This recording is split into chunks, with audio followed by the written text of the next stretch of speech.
అందరికీ నమస్కారం అండి. ఈ 2026 సంవత్సరం ఆగస్టు 28 శుక్రవారం రోజున ఏర్పడేటువంటి రెండవ మరియు చివరి చంద్రగ్రహణం. గ్రహణ సమయంలో ముందు తర్వాత గర్భిణీ స్త్రీలు తీసుకోవాల్సిన ముఖ్యమైన జాగ్రత్తలు ఏమిటో ఈరోజు మనం ఈ వీడియో ద్వారా తెలుసుకుందాం. ఈ రెండవ చంద్రగ్రహణం అనేది శ్రావణ శుక్ల పౌర్ణమి అంటే ఆగస్టు 28 శుక్రవారం రోజున ఏర్పడనుంది. ఈరోజే రాఖీ పండగ రక్షాబంధన్ని జరుపుకోనున్నాము.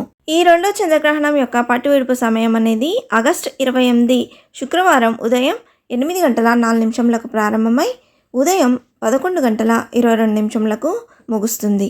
ఈ రెండవ చివరి చంద్రగ్రహణం పాక్షిక చంద్రగ్రహణం. ఇది భారతదేశంలో కనిపించదు, అందువల్ల ఇక్కడ సూతకాలం కూడా వర్తించదు. మరి గర్భిణీ స్త్రీలు నియమాలు పాటించాలా వద్దా అనంటే ఈ చంద్రగ్రహణం మన భారతదేశంలో కనిపించదు కాబట్టి గర్భిణీ స్త్రీలు ఎటువంటి నియమాలు పాటించాల్సినటువంటి అవసరం లేదని నిపుణులు చెప్తున్నారు. వేరే దేశాలలో గ్రహణం కనిపించే ప్రాంతాల్లో ఉండే మన తెలుగువారు సూతక నియమాలు తప్పక పాటించాలండి. అలాగే గర్భిణీ స్త్రీలు కూడా నియమాలను తప్పక పాటించాలి. ఎన్నో జాగ్రత్తలు పాటిస్తూ 9 నెలలు కాపాడుకొని తల్లి బిడ్డకు జన్మనిస్తుంది. ఇలాంటి సమయంలోనే గ్రహణాలు ఏర్పడినప్పుడు ఎలాంటి జాగ్రత్తలు తీసుకోవాలో ఇప్పుడు తెలుసుకుందాం. జ్యోతిషపరంగా ఆధ్యాత్మికంగా గ్రహణ సమయంలో గర్భిణీలు పూర్తిగా ఇంట్లోనే ఉండాలి. వారు ఉండే గది తలుపులు కిటికీలు మూసివేయాలి. గ్రహణం తర్వాత గర్భిణీ స్త్రీలు తప్పకుండా స్నానం చేయాలని, పదునైన వస్తువులను ఉపయోగించకూడదని, ఆ సమయంలో తినడం తాగడం వంటి ఏమీ చేయకూడదని అంటారు. అంతేకాదు నిద్రపోవద్దని కూడా సూచనలు ఇస్తారు. అయితే ఇవన్నీ మూఢనమ్మకాలని వైజ్ఞానికవేత్తలు కొట్టిపారేస్తారు. ఇందులో ఎవరి వాదన సరైంది తప్ప ఒప్ప అనేది పక్కన పెడితే భూమిపై సూర్యచంద్రుల ప్రభావం ఎక్కువగా ఉంటుందని సైన్స్ స్పష్టంగా చెబుతుంది.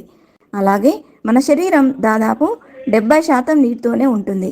కాబట్టి మన శరీరంలోని నీరు కూడా చంద్రుడి ప్రభావానికి గురవుతుంది. గ్రహణం ఏర్పడినప్పుడు మన ప్రవర్తనతో పాటు రక్త ప్రసరణలోనూ మార్పులు వస్తాయని కొన్ని అధ్యయనాలు వెల్లడించాయి. కాబట్టి గ్రహణ సమయంలో మన శరీరం డీహైడ్రేషన్కి లోను కాకుండా ఉండాలంటే ఎక్కువ మొత్తంలో గర్భిణీ స్త్రీలు నీరు త్రాగడం మంచిది. గర్భవతిగా ఉన్న మహిళపై గ్రహణం తర్వాత వచ్చే కిరణాలు పడితే ఆమె బిడ్డకు హాని కలుగుతుందని భావిస్తారు.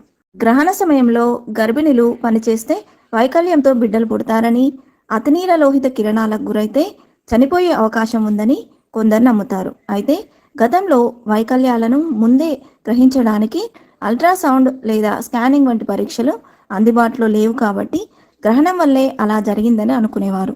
ప్రస్తుతం అధునాతన అల్ట్రాసౌండ్ జన్యుశాస్త్రం అభివృద్ధితో ఇవన్నీ తప్పని నిరూపించబడ్డాయి. అయితే ఇప్పటికీ కొంతమంది వీటిని బలంగా నమ్ముతున్నారు. గర్భిణీ స్త్రీలు గ్రహణ సమయంలో స్నానం చేయడం, నిద్రించడం, తినడం, తాగడం లేదా పదునైన వస్తువులను ఉపయోగించడం వంటివి చేయకూడదని సలహా ఇస్తారు. ఈ నమ్మకానికి శాస్త్రీయంగా ఎలాంటి ఆధారం లేదు. గ్రహణం గర్భిణీలపై ప్రభావం చూపుతుందని, ఎందుకంటే వాతావరణంలో ఎంతో ప్రతికూల శక్తి ఉంటుంది. శాస్త్రీయంగా చెప్పాలంటే సూర్యుడి నుంచి వెలువడే రేడియోధార్మిక కిరణాలు శరీర అవయవాలకు ఎంతో ప్రమాదకరం. కాబట్టి గర్భిణులు గ్రహణ సమయంలో బయటకు వస్తే ఆ కిరణాలు వారిపై ప్రసరించి గర్భం లోపల బిడ్డకు ప్రమాదం ఏర్పడుతుందని పూర్వీకులు భావించారు. అందువల్ల వారు ఆ సమయంలో ఇంటి నుంచి బయటకు రాకూడదంటారు. ఒకవేళ తప్పనిసరి పరిస్థితుల్లో బయటకు వెళ్లాల్సి వస్తే గంధం, తులసి ఆకుల మిశ్రమాన్ని పూసుకోవాలని సూచించారు. ఎందుకంటే తులసి ఆకుల్లో శరీర ఉష్ణోగ్రతను సమతుల్యంగా ఉంచే గుణం ఉంటుంది. గ్రహణం సమయంలో గర్భిణులు నిద్రపోకూడదని జ్యోతిష్య నిపుణులు చెబుతున్నారు. వారు ఈ సమయంలో నిద్రపోతే అది నేరుగా శిశువు యొక్క మానసిక ఆరోగ్యంపై ప్రభావం చూపుతుందని అంటారు. ఈ టైంలో వీలైతే గర్భిణులు భగవన్నామ స్మరణ చేయడం వల్ల మేలు జరుగుతుందని సూచించారు. గ్రహణం యొక్క ప్రతికూల ప్రభావాలను నివారించడానికి గ్రహణాలకు ముందు ఆ తర్వాత స్నానం చేయడం చాలా అవసరం. గర్భిణీ స్త్రీలు కంకణాలు, పిన్నులు, సేఫ్టీ పిన్స్ మొదలైన వాటితో సహా ఎలాంటి లోహపు ఆభరణాలను ధరించకూడదు. వీటితో పాటు గ్రహణ సమయంలో పండ్లు, కూరగాయలు కట్ చేయకూడదు. ఒకవేళ అలా చేస్తే పుట్టబోయే బిడ్డ గ్రహణ మొర్రితో పుట్టే అవకాశం ఉంటుంది. గ్రహణ సమయంలో బంగారు ఆభరణాలను ధరించడం, చీర పిన్నులు, హెయిర్ పిన్నులు, బిగుతు క్లిప్పులు పెట్టుకోవడం మానుకోవాలి.